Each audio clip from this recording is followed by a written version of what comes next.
কি যে জনাব, তুফি অ্যাপ থেকে আমি গুলাব প্যাটেল। এখানে আমরা শিখব কিভাবে তুফি অ্যাপে শিক্ষার্থীরা লগ ইন করতে পারে। আমি আপনাকে স্টুডেন্ট ভিডিও যুক্ত এবং দেখানোর জন্য দেখিয়েছি যা আমরা আমাদের শিক্ষার্থীর কাছে সরাসরি শিক্ষার্থীর প্রোফাইল থেকে অ্যাপ লিঙ্ক এবং আইডি পাসওয়ার্ড প্রেরণ করতে পারি। আমি আপনাকে আবার দেখাবো যে আমরা কিভাবে আমাদের ছাত্রকে আইডি, পাসওয়ার্ড এবং অ্যাপ লিঙ্ক পাঠাতে পারি এবং সেখানে থেকে শিক্ষার্থীদের লগ ইন শুরু করতে পারি। শিক্ষার্থীদের প্রোফাইলে যান এবং ব্যক্তিগত তথ্যের নিচে যান এবং এই কার্ডটি ক্লিক করুন। অ্যাপটি শিক্ষার্থীদের হোয়াটসঅ্যাপ বার্তায় আইডি, পাসওয়ার্ড এবং অ্যাপ লিঙ্ক প্রেরণ করবে। এখন আমি অ্যাডমিন সাইট থেকে লগ আউট এবং স্টুডেন্ট সাইট থেকে লগ ইন করার চেষ্টা করছি।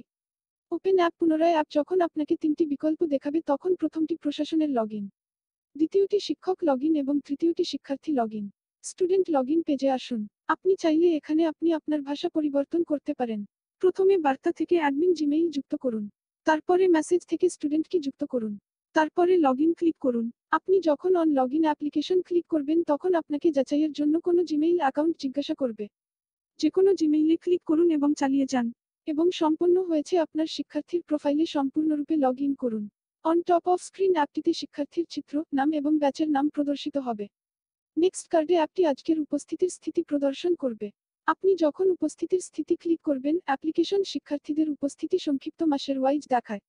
তারপরে অ্যাপ্লিকেশনটি মুলতুবি ফি কার্ডটি দেখায়। যদি কোনো মুলতুবি ফি পাওয়া যায় তবে, যদি না পাওয়া যায় তবে মুলতুবি ফি কার্ডটি লুকিয়ে রাখবে। এবং তারপরে অ্যাপ্লিকেশনটি শিক্ষার্থীদের কাছ থেকে সর্বশেষ প্রদেয় ফিটি পাওয়া যায়। যদি তা পাওয়া যায় না তবে এই কার্ডটি লুকানো থাকবে। এবং সর্বশেষে অ্যাপ্লিকেশন শিক্ষার্থীদের কিছু পরীক্ষার ডাটা প্রদর্শন করবে। আপনি যদি সমস্ত পরীক্ষাগুলি পরীক্ষা করতে চান তবে সেই কার্ডটিতে ক্লিক করুন এবং অ্যাপ্লিকেশন আপনাকে সেই শিক্ষার্থীর কাছ থেকে সমস্ত পরীক্ষা দেখাবে। সমস্ত কার্য সেটিং অ্যাডমিন সাইট হিসাবে একই। কিছু ফাংশন অনুপস্থিত কারণ তারা শিক্ষার্থীদের সাথে সম্পর্কিত নয়, তাই আমরা ছাত্র সাইট লগইনে সেই ফাংশনটি সরিয়েছি। এখানে আমরা শিক্ষার্থী লগইন সম্পর্কে সমস্ত কিছু শিখেছি। সুতরাং এখন বাই বাই, আবার দেখা হবে। Good night, good morning. আপনি যে সময় এটি দেখছেন।